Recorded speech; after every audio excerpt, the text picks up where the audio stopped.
Hello, and welcome to the Steve and Mark Discuss podcast, where Steve goes through the media, examines what's interesting, and then comes back for me to discuss with him. I do not know what Steve is going to talk about, which makes it rather interesting and sometimes quite spicy. So, what do you have on the menu for me today, Steve? So here we go. Just to show you the difference between what the government will tell you and what is nearer to the truth. So, in spite of the British government telling the world that Britain has got a strong economy and that it's the best economy in Europe, and which perhaps it might be, considering the state that Europe's in. But I mean, that's not setting the bar very high. But people like Bloomberg, who specialise in the economies, are saying that the UK economy is set to shrink in 2023. This was reflected a couple of days ago when the factory outputs in the UK shrank, which, for all intents and purposes, the government said it was unexpected. But I'm not so sure because of what's happening with the economy in the UK, which they won't, which the government is not admitting to just yet. Inflation remains high and apparently will remain high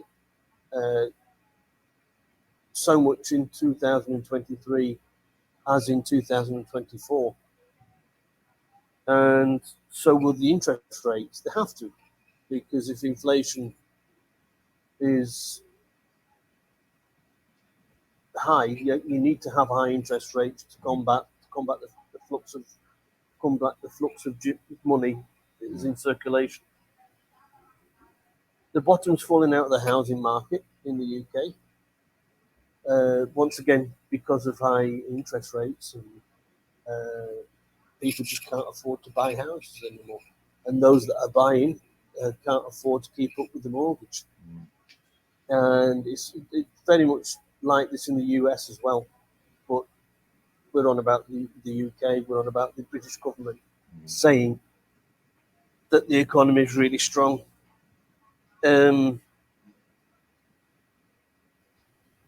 Fuel prices are ridiculously high in the UK.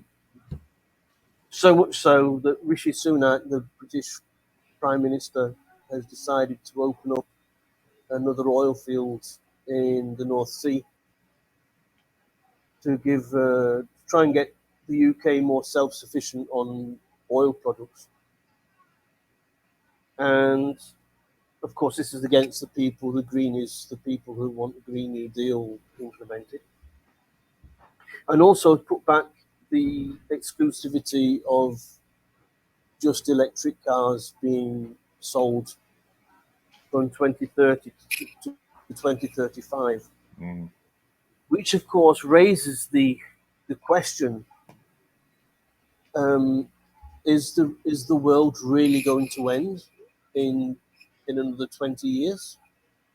If Yeah, well, yeah, don't want to talk. yeah. We had a slight technical issue there. Please carry on, Steve. Yeah. So as I was saying, it leaves a question open as to, is the world really going to end in 20 years, like Greta Thunberg told us a few years ago. And of course, when governments are changing their stance on these changes to get to zero carbon emissions, you need to ask yourself if really what they're doing is because of the climate, or if what they're doing is for financial reasons. One little thing that I was reading the other day well, I'll touch on it because it involves Germany. Mm.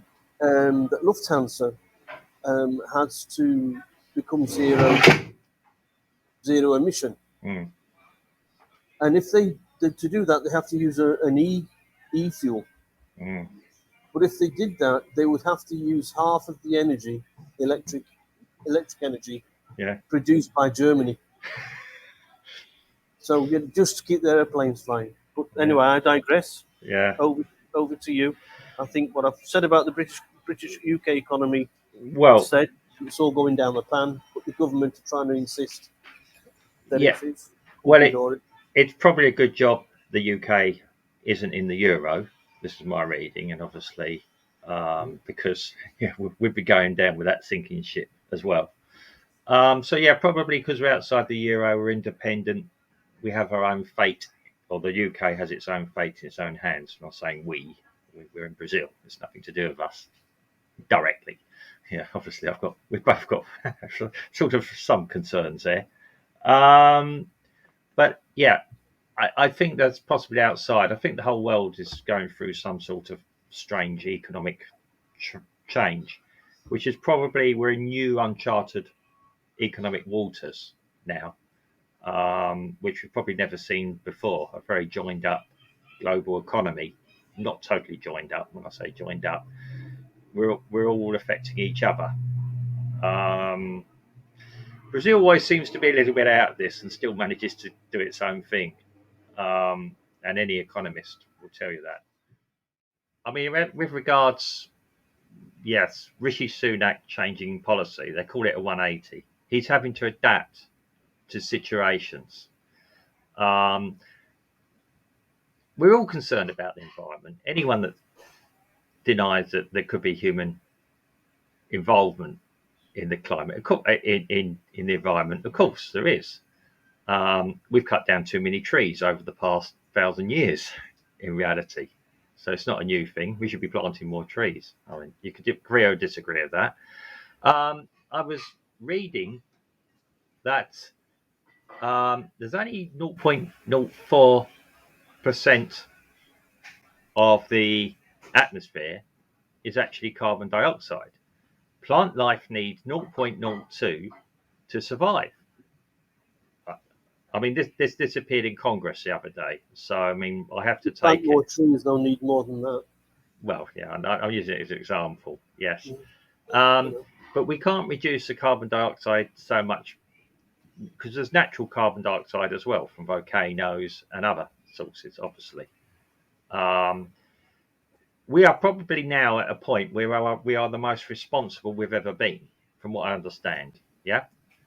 Where do we buy our, our environmental saving um, equipment from, our lamps, etc.? China, in effect, and in India.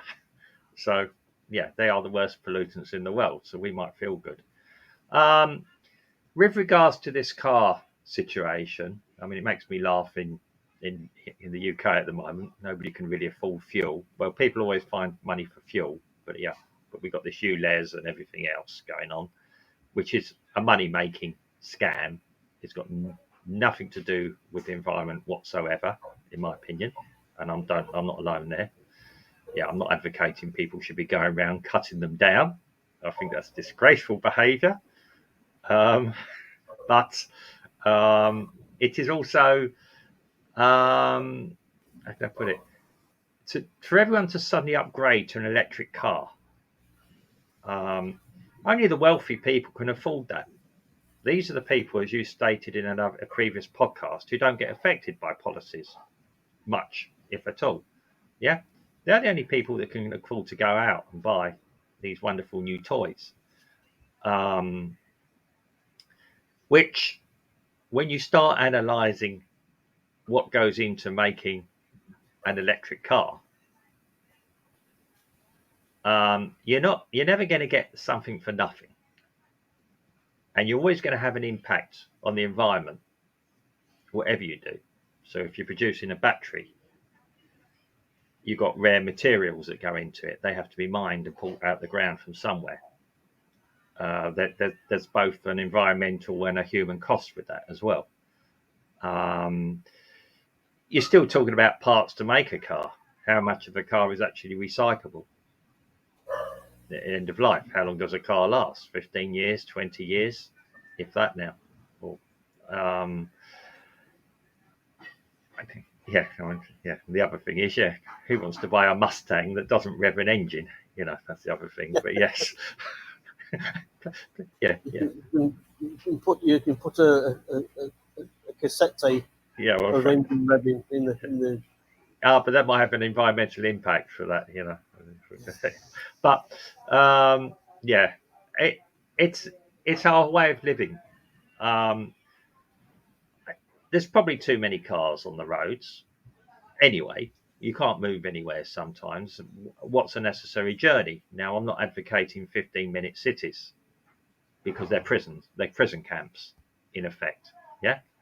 If I want to travel somewhere, I want to travel somewhere. I don't want to tell anyone that I'm traveling somewhere.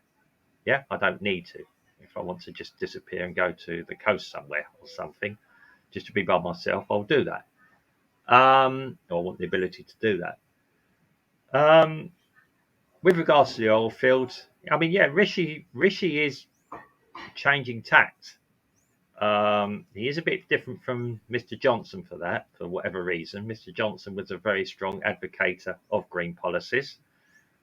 Something to do with his wife, I think. I'm not speculating on that, but yes. I can. I will. Don't need to. Yeah. You don't need to be an Einstein to discover that one. Yeah. Well. Yeah. Okay. Well. Whoever was making the policies, as they there was, Rishi is a slightly different person. You're married. You're married. Yeah, I'm married. Yeah. Yeah. Well, you listen to your wife, and if she tells you to do something, you do it, don't you? Hang on, I'm a man. You're saying I actually suggest actually listen to my wife?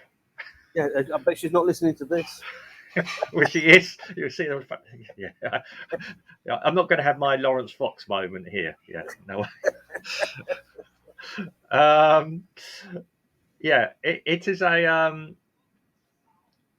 it's a rather interesting scenario. I mean, yeah, we all know Greta Thunberg, however well intentioned the young lady um, was probably raising sensible issues. Sometimes you have to be a bit extreme to get people to listen to you.